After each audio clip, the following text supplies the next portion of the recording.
Olá, estamos juntos mais uma vez para o estudo da lição sobre mordomia cristã, motivos do coração. Nessa semana, nós estamos refletindo um pouco sobre a honestidade para com Deus. Nós falamos nas duas lições anteriores sobre a figura do mordomo, depois sobre as marcas do mordomo, e agora nós vamos focalizar num aspecto muito importante da mordomia, que diz respeito à questão da honestidade. E ao falarmos sobre a honestidade, o elemento que nós vamos destacar nessa reflexão sobre a lição número 7 é a questão da honestidade e o dinheiro. Alguns anos atrás, eu vi uma reportagem bastante interessante. Ela foi exibida no Jornal da Globo no ano de 2009, no dia 17 de junho. Já tem alguns anos, mas eu fiquei muito impressionado com esse tipo de reportagem e eu creio que ela se encaixa muito bem para aquilo que nós vamos falar aqui. Nessa reportagem, nós observamos que um americano se passa pela mãe para ganhar a pensão e é preso.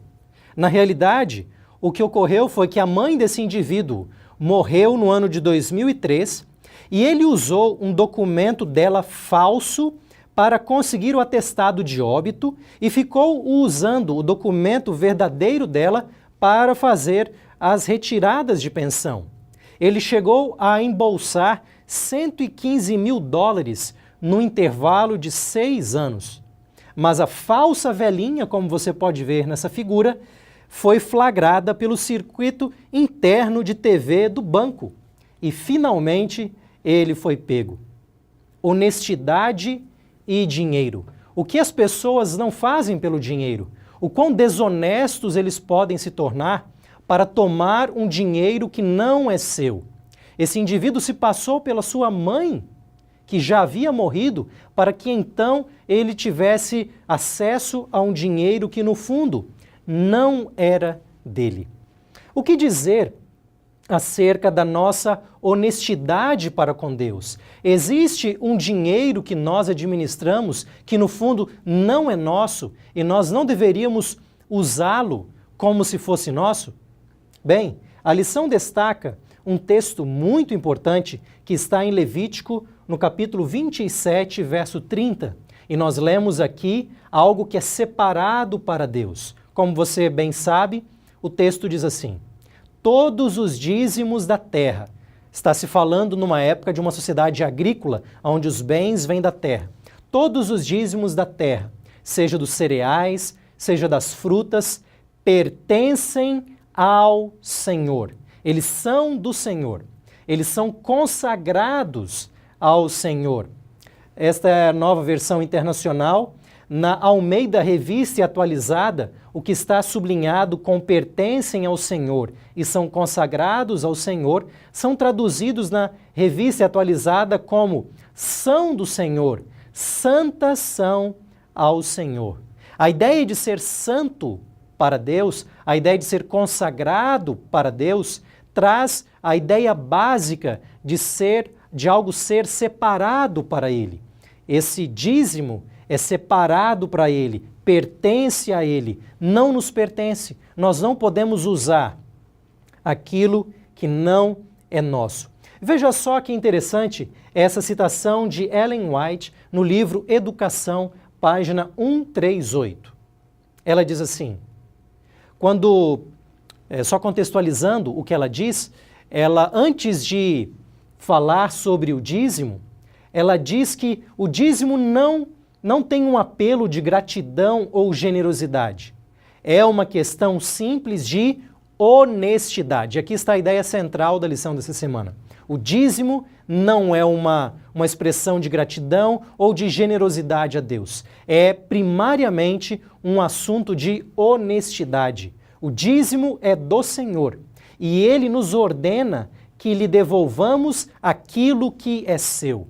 Portanto, ao lidarmos com o dízimo, nós estamos lidando com a questão de honestidade, algo que pertence a Deus. Em lições anteriores, a lição Número 5, por exemplo, nós observamos a figura de um mordomo. Nós observamos o que significa um mordomo e nós falamos que um mordomo, de acordo com a perspectiva bíblica, essa figura pode se referir a diferentes posições na nossa sociedade. Um gerente, um primeiro-ministro, inclusive um tesoureiro. Quando nós pensamos na questão do dízimo, nós somos tesoureiros de Deus, administrando um dinheiro que não é nosso, um dinheiro que é dele. E nessa questão de honestidade enquanto tesoureiros de Deus, existe um texto que é muito conhecido por nós, que fala sobre desonestidade em relação aos dízimos e ofertas também. Malaquias capítulo 3, versos 8 a 10, nós lemos na Nova Versão Internacional. Pode um homem roubar a Deus, ser desonesto com Deus? Contudo, vocês estão me roubando. E ainda perguntam, como é que te roubamos? E Deus responde, nos dízimos e nas ofertas. Vocês estão debaixo de grande maldição, porque estão me roubando. Em outras palavras, vocês estão sendo desonestos para comigo. A nação toda está me roubando. Tragam o dízimo todo ao depósito do templo, para que haja alimento em minha casa. Quando os dízimos são retidos, há uma desonestidade para com Deus. Deus é roubado, de acordo com a linguagem enfática de Malaquias capítulo 3, verso 8 a 10. É interessante notar também, algo importante que a lição destaca nessa semana, sobre a realidade de dois reavivamentos na Bíblia, dois reavivamentos, dois processos de reforma espiritual que de alguma maneira envolveram a questão dos dízimos. O primeiro exemplo é a reforma do rei Ezequias. Lá no livro de Crônicas, 2 Crônicas, nos capítulos 29 a 31, nós lemos sobre as reformas que ele fez ali. Ele conclamou o povo para uma vida diferente, ele purificou o templo, que estava cheio de imundícias ali dentro, com os pecados que o povo trazia.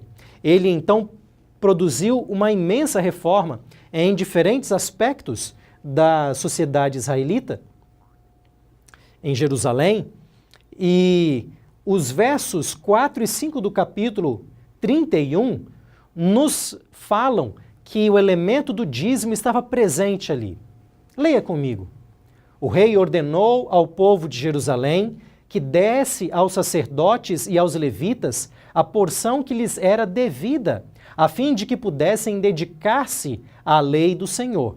Assim que se divulgou essa ordem, os israelitas deram com generosidade o melhor do trigo, do vinho, do óleo, do mel e de tudo o que os campos produziam. Veja agora a ênfase. Trouxeram o dízimo de tudo. Era uma grande quantidade. Então você nota que nesse processo de reforma de Israel, essa reforma espiritual incluiu a devolução do dízimo ao Senhor, um ato de honestidade para com aquilo que é de Deus. No segundo exemplo que nós temos, nós observamos a reforma agora num período pós-exílico, no período de Neemias. Ele fez ali uma grande reforma e nós lemos no capítulo 13, nos versos 10 a 12, eu continuo lendo na Nova Versão Internacional.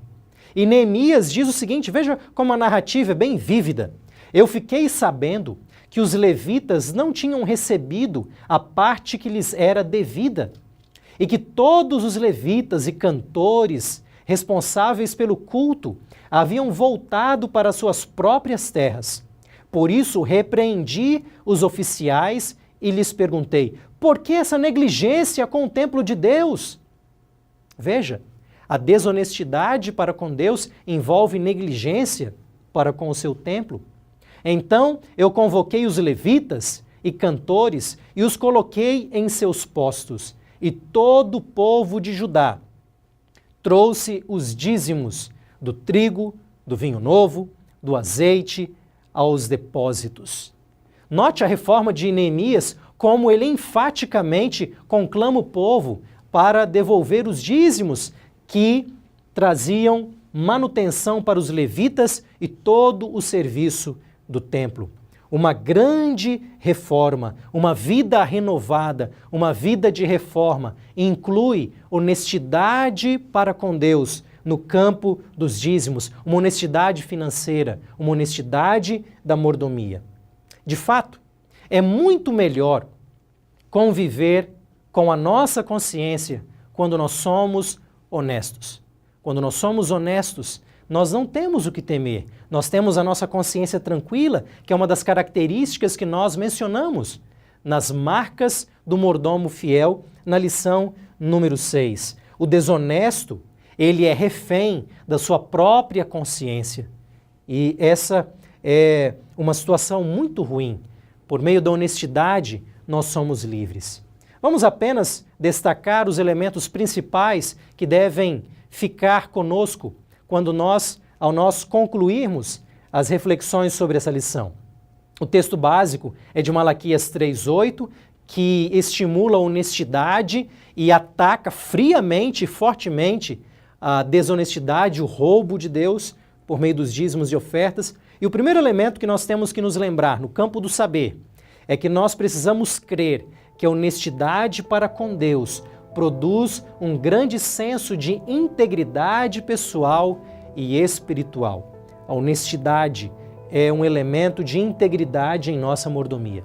Nós não precisamos apenas nos lembrar de algo no campo do saber, mas nós também precisamos sentir, nós precisamos experimentar a liberdade emocional produzida pela honestidade e a estabilidade que a confiança em Deus nos oferece. Como nós já destacamos, a desonestidade, ela nos faz refém da nossa consciência, dos nossos erros. Mas, por outro lado, a liberdade é encontrada quando nós somos honestos, nós somos livres. E, finalmente, depois de saber, sentir, nós precisamos fazer também.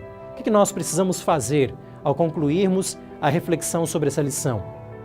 Nós precisamos decidir devolver o dízimo como expressão de honestidade para com Deus.